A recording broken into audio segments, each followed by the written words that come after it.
This week on Inside NASCAR, it was a bang-em-up weekend at the fast track. We'll have the driver's reaction after the Talladega Wreck Fest. I feel like we're all out there risking our lives to put on a great show. I know it's a great show to watch, but it isn't any fun to drive. Andretti and Petty, two names that go hand in hand with racing. We'll find out more about this family affair. After winning the pole for the 1994 Daytona 500, Loy Allen is still struggling to make a name for himself. With a strong showing at Talladega, his confidence is back, and he's hoping to make his return to Winston Cup. Hopefully there's good things out there. I mean, I think a lot of people wonder, I haven't got the seat time. They really wonder what Loy Allen could do. Tim Beverly is the man behind the number 17. We'll go in focus with the newest NASCAR team owner. Team Penske's on top. Now they're heading to Rogers Track for a little fun in the California sun. It's gonna be hot. That's all next on Inside NASCAR.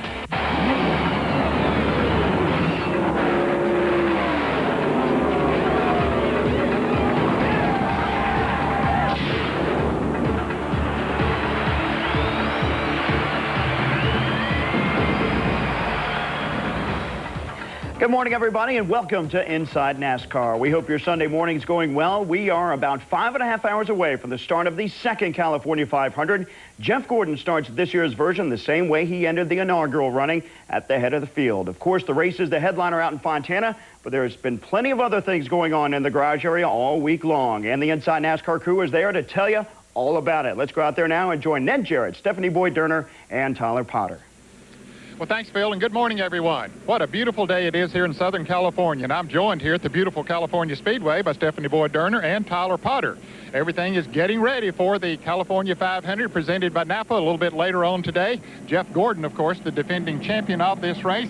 And Stephanie, when we came here a year ago, we knew that this was going to be one of the showplaces of motorsports that made it even better. And a lot has been going on here in Southern California this weekend for NASCAR. That's true. It's been a huge weekend for NASCAR. They had the big Hollywood Gala on Friday night. Like you said, this is a state-of-the-art facility, but really the first race was run here a little less than a year ago, last June. But even since then, they've already made changes to make this facility even better.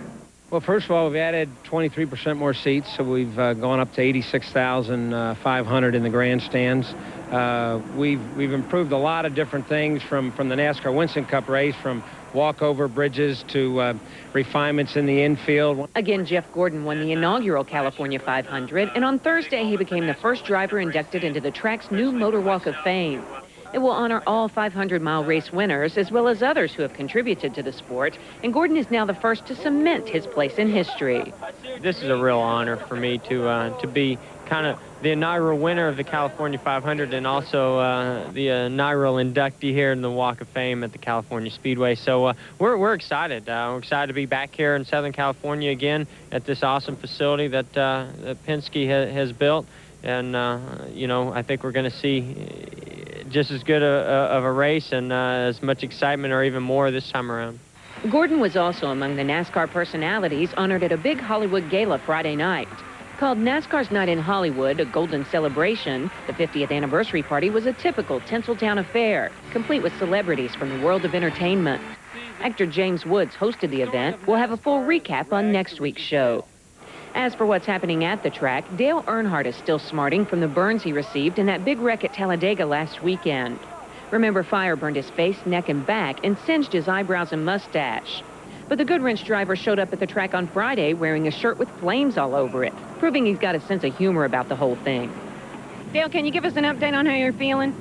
Well, just a little crispy, still feeling, putting the sunscreen on. Bill Elliott bruised his sternum and a knee in the same accident that injured Earnhardt. He's getting around fine this weekend, but has Dennis Setzer standing by just in case. In a surprise move, Mike Skinner returned to the cockpit of the Lowe's Chevy on Saturday, despite the number of injuries he's still nursing from Texas a few weeks ago.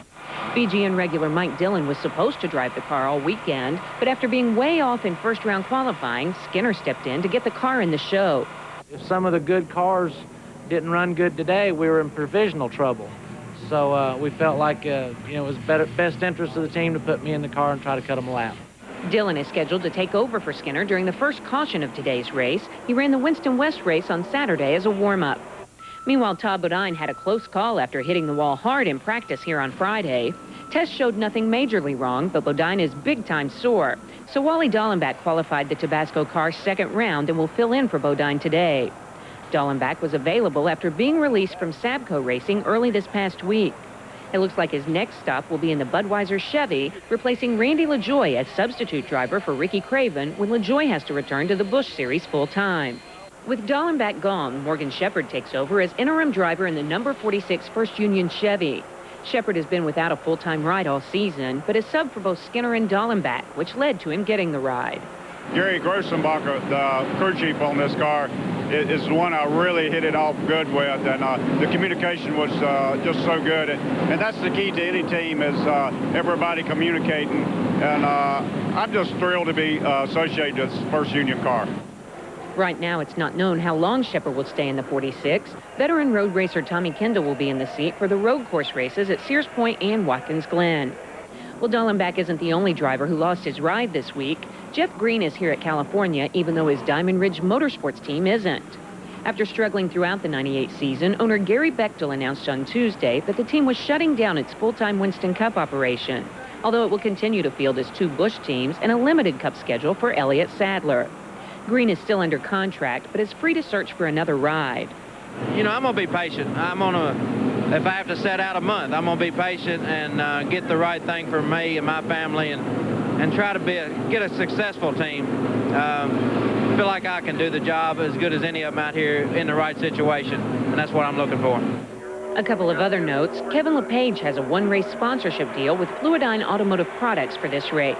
And while truck regular Tony Raines failed to make the show for the California 500, his sponsor Yellow Freight announced on Saturday that it will sponsor the truck race at I-70 Speedway in Missouri on May 23rd, which will air here on TNN.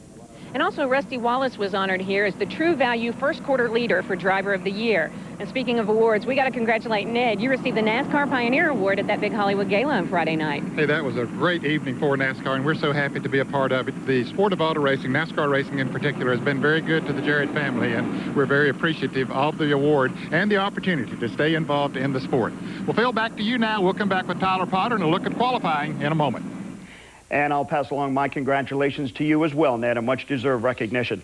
Well, as we said, there's plenty going on out on the left coast, and when Inside NASCAR returns, we'll head back out to the California Speedway and take a look at Friday's Bud Pole qualifying. That's all coming your way right after we take a quick pit stop. Inside NASCAR is brought to you by Miller Lite, who reminds you that whenever you feel good, it's Miller time. And by Texaco, a world of energy. And welcome back to Inside NASCAR. As Stephanie mentioned in our last segment, plenty of improvements to the California Speedway for this race, and the loyal NASCAR fans out there should see a good one. You know, the field was set for today's race via Bud Pole qualifying on Friday. For that story, we're going back out to Cali. Here again is Ned, Stephanie, and Tyler. Well, thanks again, Phil. Bud Pole qualifying was held here at the California Speedway on Friday afternoon, and we saw the 9th different pole winner of the 1998 season.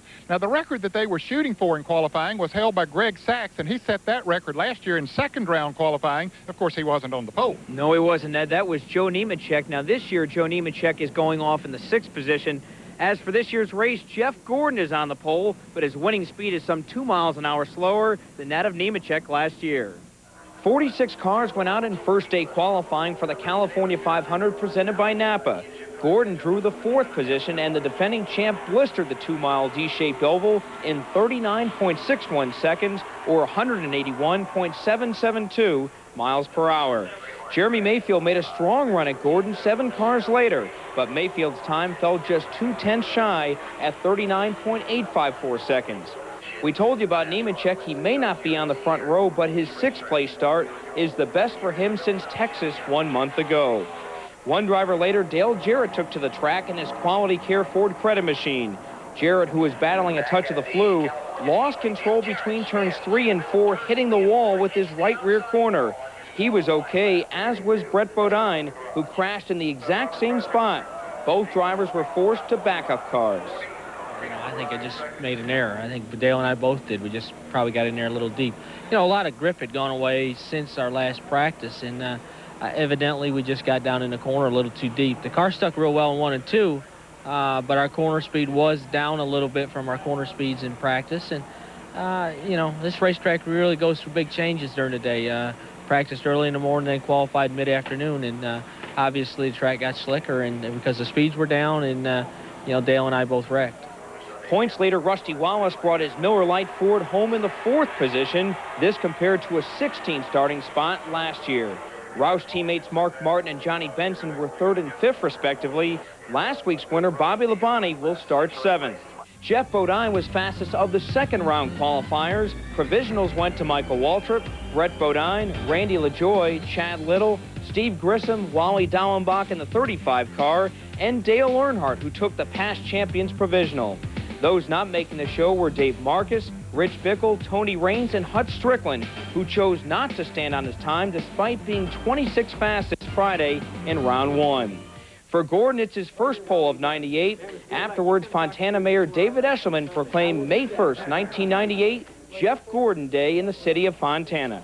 This is definitely the way to start off the weekend coming back out west and, you know, try to defend our win here last year. And I can't think of a better way than to be sitting on the pole. And I was pleasantly surprised because I didn't expect to be on the pole today. But I tell you what, everything went real well for us today, and we're very excited. Ned, it was interesting. Just about every driver that went out in qualifying had slowed down from that first practice. Everybody except, of course, Jeff Gordon, who's on the pole. He said his times and speeds were right on par with that first practice Friday. Yeah, he qualified early, and as qualifying went on, the temperature kept going up. The track kept getting slicker as the temperatures went up. And it's scheduled to get pretty warm here this afternoon. Some of them might be slipping and sliding a little bit this afternoon. Phil, back to you. Thanks, guys. Great job as always. Quick note, Ken Schrader won Saturday's Winston West race, the 2nd year in a row he won that event. He starts 15th today. Also, Godspeed to Kyle Petty as his annual charity ride begins tomorrow morning. But first things first, here's the first 5 rows for today's California 500 presented by Napa. Make it a great Sunday, everybody. Inside NASCAR continues right after this.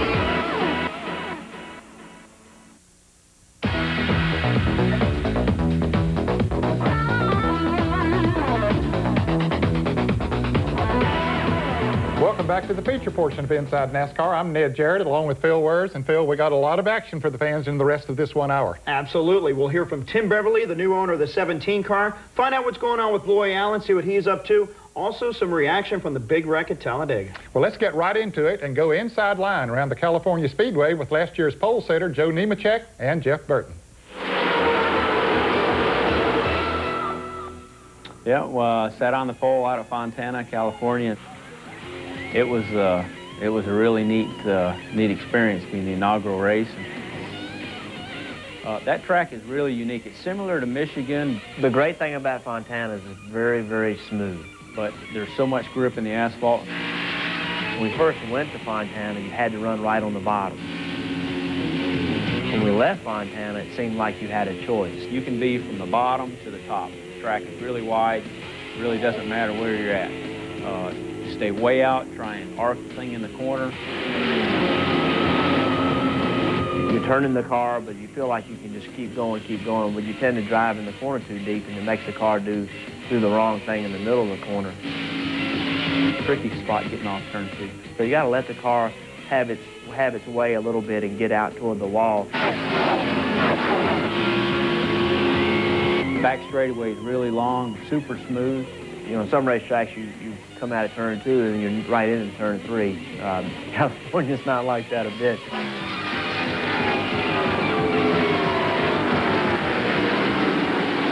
And then going into 3, there's not a lot of banking. If you get in too hard, it can actually slow your lap down. It's another turn 4. You're backing the gas so early trying to make the car go fast that sometimes it doesn't want to turn. And from there, it's a clear shot back to second. Well, thanks, guys. Phil, we talked about gas mileage at the California Speedway, and one thing that plays a big role in gas mileage is the gear ratio. You see a lot of teams in the garage area, Ned, experimenting with different gears. You find the right gear, you're going to run well for 500 miles. Well, let's go in tech and find out more about gear ratios.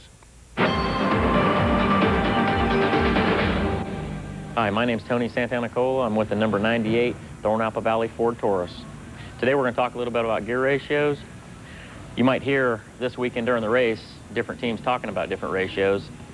Some of the points around that is you might want to go for the win with fuel mileage other than performance, saying to do that you would want to run a taller gear. Say this was a 360 and you want to get better fuel mileage, you might put a 356 in it.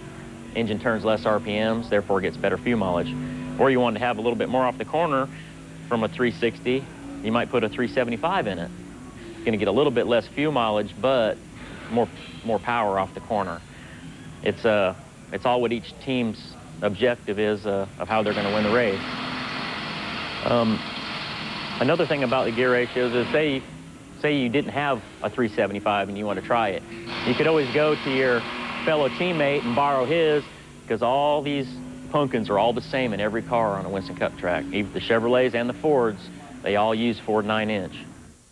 Well, Phil, let's change gears and go back to Talladega. A lot of reaction from the drivers after that race last weekend. Well, restrictor plate racing, Ned, is kind of a controversy. Some drivers don't like it, some do. Chad Little, I talked to, he was in the big wreck. He says he likes restrictor plate racing, running 2 and 3 wide for a number of laps. It is nerve-wracking, yes, indeed it is. But he says one little bobble, one little mistake, and they could send the field running for their lives.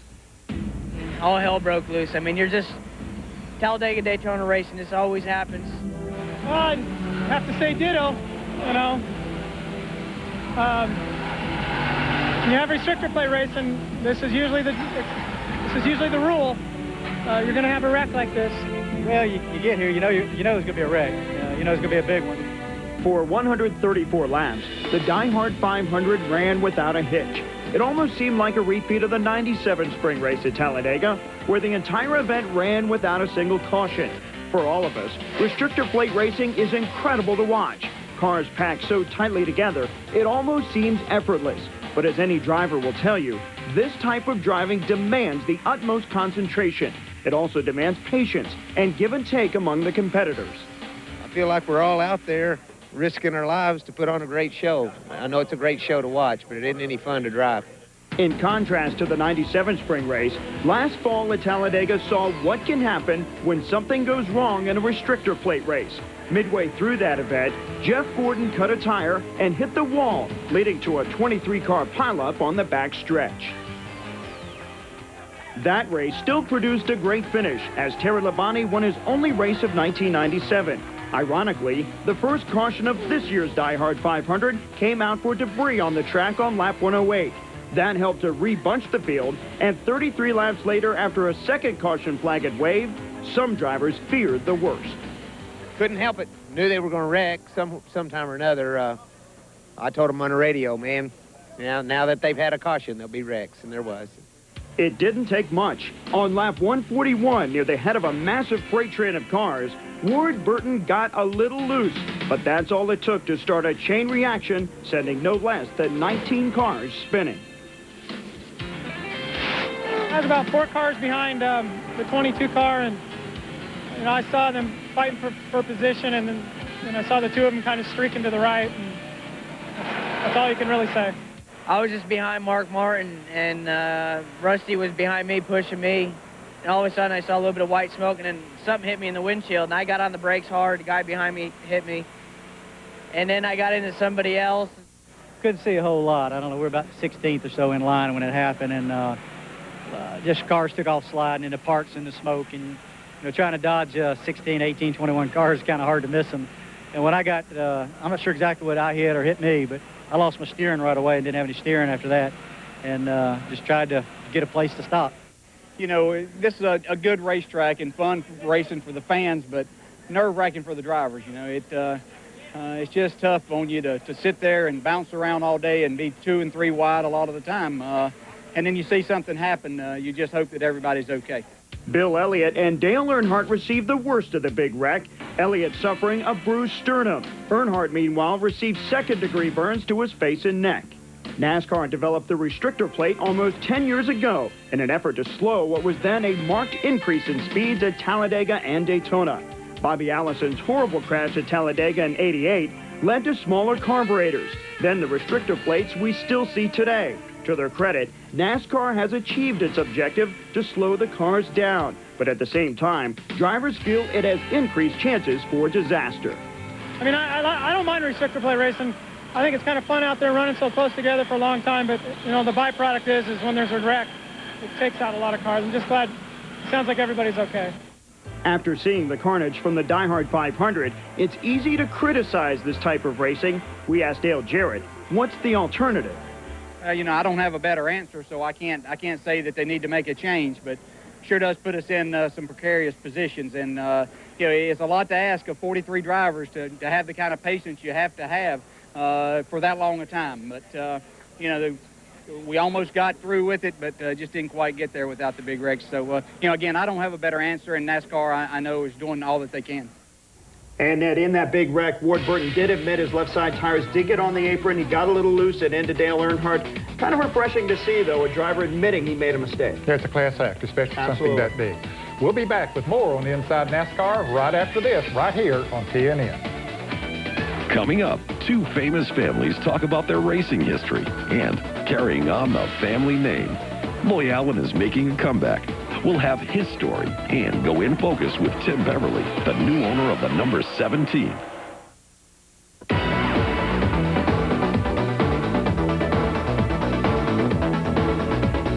Two great family names are back together again in NASCAR Winston Cup racing in 1998, Richard Petty and John Andretti. And their backgrounds are different as far as name identification is concerned. Yeah, John drove a lot of different types of cars before he found his way to stock cars. When you think of Andretti, Ned, you think of Mario Andretti, maybe Michael Andretti, open-wheel Indy type car racing. John Andretti, though, finding his way to stock cars, trying to make a name for himself there. And, of course, Richard Petty's total identification has been in NASCAR Winston Cup racing. Tyler Potter has the story on family traditions. Andretti and Petty, the names symbolize racing supremacy. Two generations of Andrettis and four for Petty have combined for over 350 professional wins. Two families, two completely different series. Now, however, they're together again after some 30 years apart, competing for a common goal.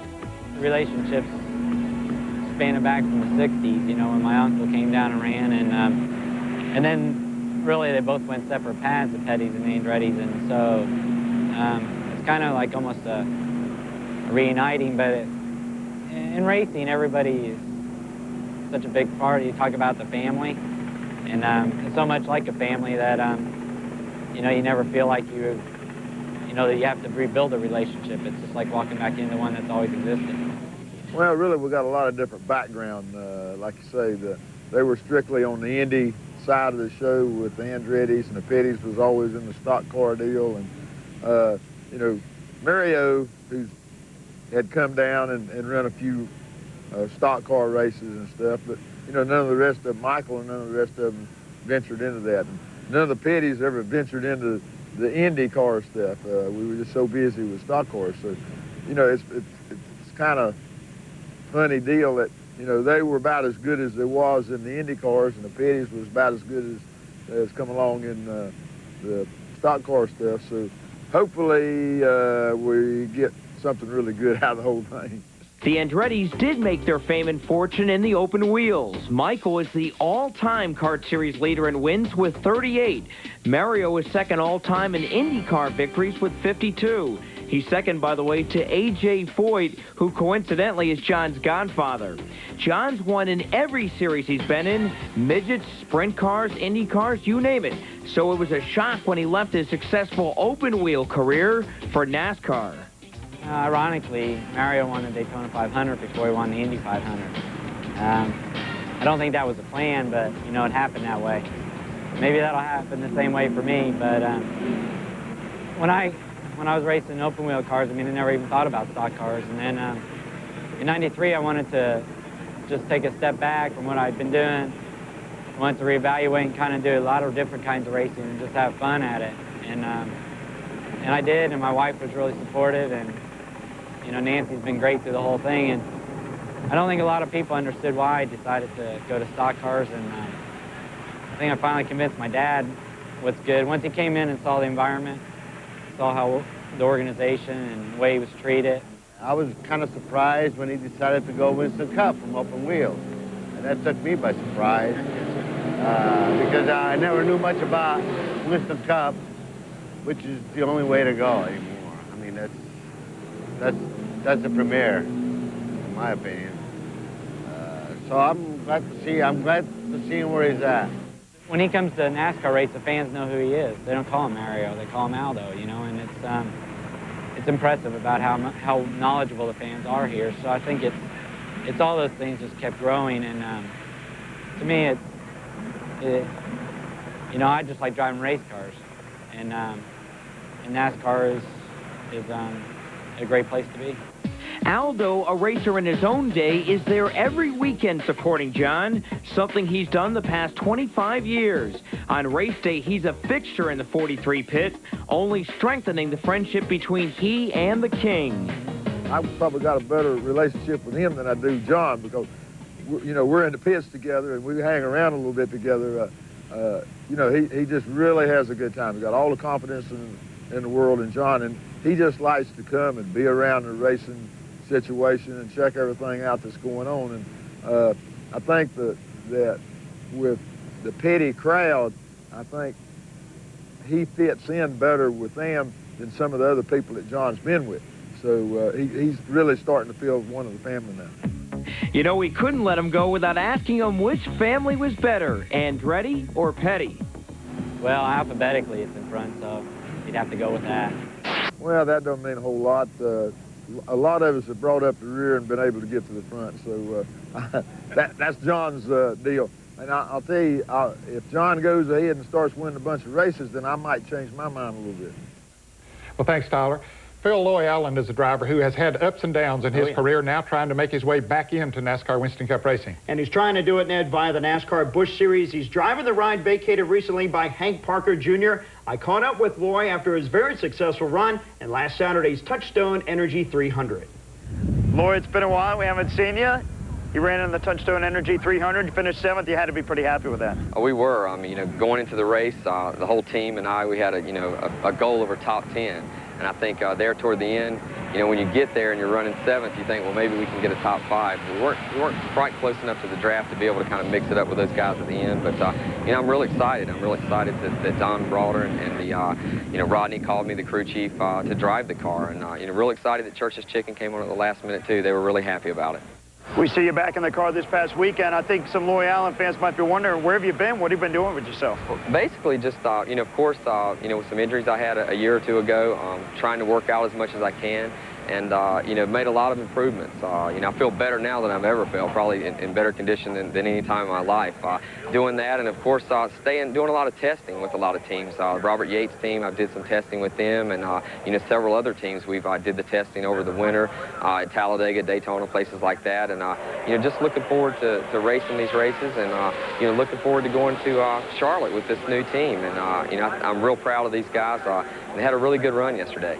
What about the commitment from that team? You ran this race, you talked about running at Charlotte. Anything beyond that you can tell us about? I think, you know, as far as me as a driver and the team, you know, we're really happy with each other. We communicate really well. Me and Rodney communicate really well. And, you know, everyone really, you know, really corresponds with each other. So we're real happy about that. I think, you know, the financial situation is, you know, will determine how many races we're able to run. But, you know, Church's Chicken came on for this race, and hopefully they'll come on for Charlotte, and we'll be able to run some more races. Kind of pick and choose our races. So, you know, I'm real happy being there, and hopefully I can get some seat time this year. Arguably, I'm sure the high point of your career was getting the pole at Daytona a few years back for the 500, but I don't want to say you've really struggled, but you've been trying to find some rides. You've had some rides, not on a consistent basis, though. How hard has it been to reach that high level, and now being in 1998, just being in a Busch ride? I think it's hard to find consistency in getting the momentum that you need in this type of racing. It's so competitive in Busch racing and Winston Cup racing. You need to be there every week. And I think in '94 we had a full deal with Hooters, and you ran the whole circuit. But Up until then, 95, 96, 97, we only had 10, 15 race schedules. So, still only have about 40 Winston Cup races under my belt, and I need a lot more seat time. So I've been here 3 or 4 years, but I haven't got a lot of races yet. We've had limited sponsorship for the last 2 or 3 years. So, we're hoping we can get with someone, get with a team, can establish that consistency and establish the momentum that you need in this type of racing. And, sponsors allow you to do that. We've, if Church's Chicken comes on and we're able to run more races, that can, allow us to do that and allow the team to have good pit stops and me to become a better driver. Being a driver, obviously you have to have a very positive attitude about everything. What's your attitude about driving Winston Cup racing again? Can you envision yourself driving Winston Cup racing again? Oh, I think any driver wants to be in Winston Cup, and that's where I want to be. Anytime you get in the race car, you want to use Busch and use that as getting a lot of seat time, but it's very competitive too. You got a lot of guys over there. It's just as competitive as the Winston Cup, and I think a lot of guys go through that series to do that. But it's a place that you can find very stable. I mean, if you get there and run good, it's a place you want to be too in Busch. But I think Winston Cup is where a lot of guys want to be at. And of course, I'd like to be back in Winston Cup, but I would like to run both. I mean, I'd like to run twice every weekend to be able to run both series. So I really like Busch, and I'm happy to be with them. And hopefully we can have some top 10 finishes. I mean, it's very competitive over there, and you can learn a lot running that series. But Winston Cup, being out of it right now, I think, being here on Sunday, you still can run Saturday, but being here on Sunday, being around these guys, helps a lot too. And Ned Loy's a firm believer in the old adage, out of sight, out of mind. He recently moved to the Charlotte area from his hometown of Raleigh within the last year. Hoping that maybe if he's around the area, around some garage areas, he'll get that opportunity. And with some injuries we've seen this year, it just might happen. Well, we certainly wish him luck. We need to take a short break right now. When we come back, we'll take a look at the great career of Fireball Roberts, and we'll also go in focus with Tim Beverly. So stay with us.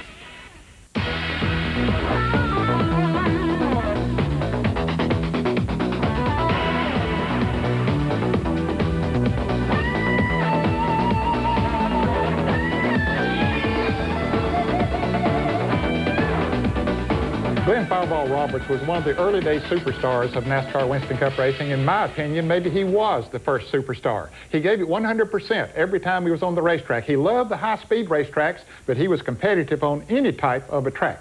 As we continue NASCAR's 50th anniversary celebration, we take a look at the great Fireball Roberts' career.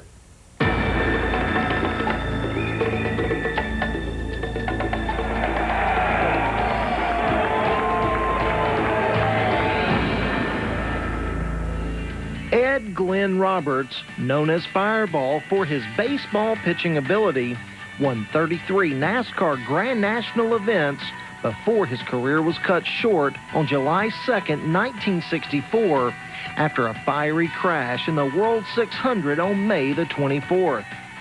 Fireball was the most respected driver there ever was, or maybe ever will be.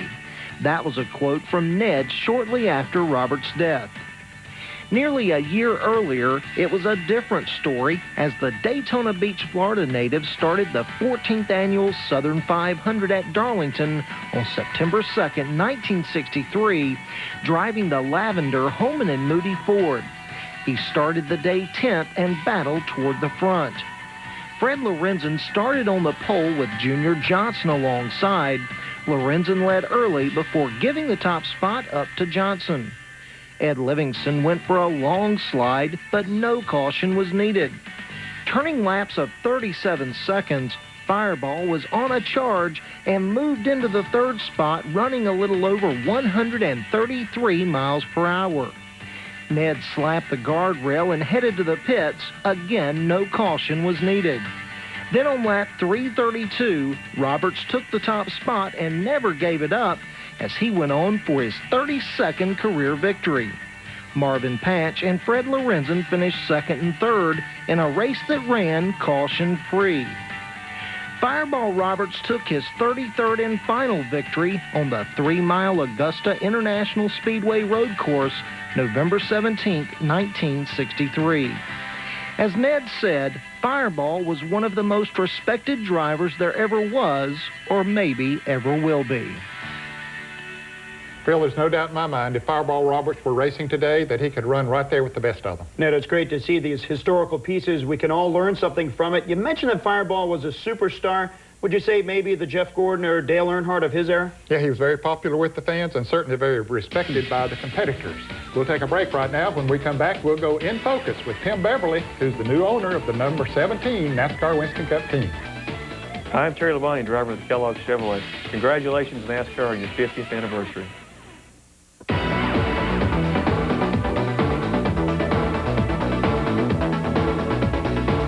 Welcome back to Inside NASCAR. Tim Beverly is the newest owner in NASCAR Winston Cup Racing. He bought the number 17 Chevrolet team from Darrell Waltrip.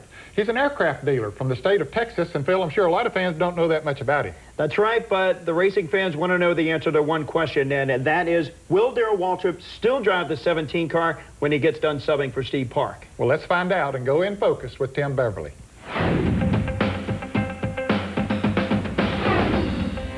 In a matter of days, Texas businessman Tim Beverly went from being a NASCAR fan to owning his own NASCAR Winston Cup team. It all started when Darrell Waltrip announced on March 10th that he was terminating his contract with his sponsor of 2 months. And by March 27th, he was introducing Beverly as the guy who had bought his entire operation. Well, actually, about a month ago, I got a phone call from Rick Hendrick on a Saturday afternoon, I think it was. And he said, well, you know, you've been talking for the last couple of years. You might want to get involved in NASCAR, and I think they may have an opportunity for you. I think you might want to call Darrell tomorrow. So he gave me a phone number. I called him Sunday, and the rest is history. History is right. As part of the deal, Beverly has a hand in one of the most unlikely combinations in the sport, shutting down his operation temporarily to regroup, which allows Waltrip and his old rival Dale Earnhardt to team up.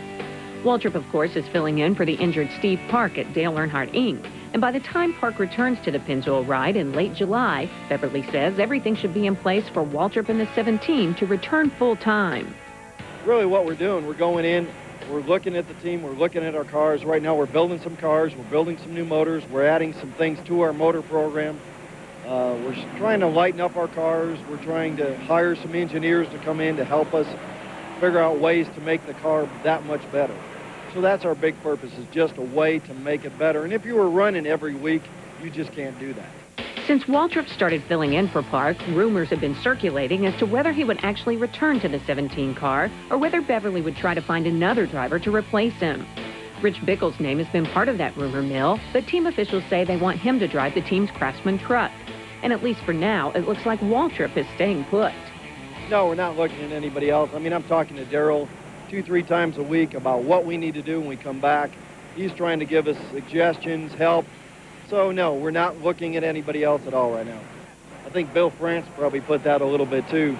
Darrell's probably one of the best out there, you know, as far as sponsors go, as far as speaking to people, as far as his television ability, you know, his ability to be on TV, excuse me. He's just a great asset. He can still drive a race car. We just got to put a good one underneath him. To help get the 17 team on the right track, Beverly is applying many of the same principles he used to build his business. Just as he turned a one-man operation into the single largest dealer of corporate jet aircraft in the world, he's now hoping to turn the 17 team into a Winston Cup powerhouse. It's amazing how much they are alike because you're dealing with the same clientele. Let's put it this way, you know, truthfully, you know, the sponsors are our clientele and the fans are our clientele. And we deal with Fortune 500 companies on a day-to-day basis in the airplane business. So it really kind of pushes right over, and you're trying to take care of them. You're trying to give them the most for their dollar. Through his business, Beverly has become friends with Winston Cup team owners Felix Sabates, Rick Hendrick, and Jim Matei. He says they've helped him cultivate his interest in racing, but it really started long before that. I've always enjoyed racing. As you said, I did some racing years ago. I've done Daytona, 24 hours of Daytona. I've done some sports car racing. And I've always loved it. And through my friendship, as you said before, with Rick and Felix and people like that, over the last 5-6 years, I've really become part of the family, if you will, and now I'm an owner. It's a great privilege. I mean, to me, it's something I've always dreamed of. And I'm just going to see if I can take it to the next level. First and foremost on the list to accomplish that is finding a major sponsor, one that's as committed to the future of the team as its new owner. I'm in this for the long term. It's something I've always loved, I always will love. I'm young enough that, you know, I could spend some extra hours, and I enjoy that. So this is something I'll be around for a long time. This isn't something I'm going to go do for a year or two and say, okay, that was fun, I'm ready to go on to the next page. But no, this is I'm in it for the long run. Well, thanks, Stephanie. And Phil, while Darrell Waltrip has been substituting for the injured Steve Park, there has been something going on with the 17 car. Absolutely. Rich Bickle has been testing that car most recently at Charlotte and at Greenville-Pickens Speedway in South Carolina. Well, we'll see how it all plays out. When we come back, we'll have the mailbox, so don't go away. NASCAR's Gone Hollywood. We'll go behind the scenes with 3 of the top drivers as they take a shot at the big screen. And Ward Burton in focus. When I came here, I was used to winning. The last 2 years, I haven't won. This team haven't won. But I know that we can win, and I know every year we've given a couple races away. So this year, when we get a car that's capable of winning, hopefully we won't give it away and get back in winner's circle. The Inside NASCAR mailbox is brought to you by Miller Lite. Our question today is from Janice Kilpatrick from Walton, New York. During a race, when red flag conditions occur, why do the cars stop on the track pointing toward the bottom of the speedway? Hi, I'm Rich Walski with the number 7 Phillips Ford Taurus, driven by Jeff Bodine. The reason why drivers will sometimes, during a red flag condition, park the cars nose down on the banks is due to the fact that sometimes the engines from being raced are so hot that they won't start. So this is a way they can jump start the engine. That's a good question. Thanks for writing in. If you have a question for the Inside NASCAR mailbox, write us at Inside NASCAR, Post Office Box 240417, Charlotte, North Carolina 28224. Or email us at inside.nascar@sunbeltvideo.com. If we use your question on the air, you'll receive this embroidered Miller Lite jacket and a cap and shirt from Chase Authentics, the authentic trackside apparel of NASCAR. Well, fans, that's all the time we have for this show. We hope you enjoyed it. And Phil, after the big race this weekend in California, come back home here for most of the teams, the Charlotte Motor Speedway. Speed Weeks in Charlotte, always a great time. You got the Winston All-Star race, plus the second No Bull 5 race. Rusty Wallace, Jeremy Mayfield, Bobby Labonte, Dale Earnhardt, and Kenny Schrader trying to win that $1 million in the Coca-Cola 600. Plus, we get to sleep in our own beds. And that's always nice. Hey, you join us again here on TNN for more on the Inside NASCAR. Inside NASCAR has been brought to you by Miller Lite, who reminds you that whenever you feel good, it's Miller time. Visit, experience, shop Simpson World, a racer and fan superstore. Now open in Mooresville, North Carolina, Indianapolis, Indiana, and Torrance, California. For more information, call 1-800-71-RACIN' or visit our website at www.simpsonraceproducts.com. Ground transportation is provided by Glavelle, the official van conversion company of NASCAR. Glavelle, the choice of NASCAR tracks, teams, and drivers. Call 800-445-2825 for a dealer near you. Communications provided by Racing Radios, the two-way radio provider of the NASCAR Winston Cup Series, Busch Series, and Craftsman Truck Series.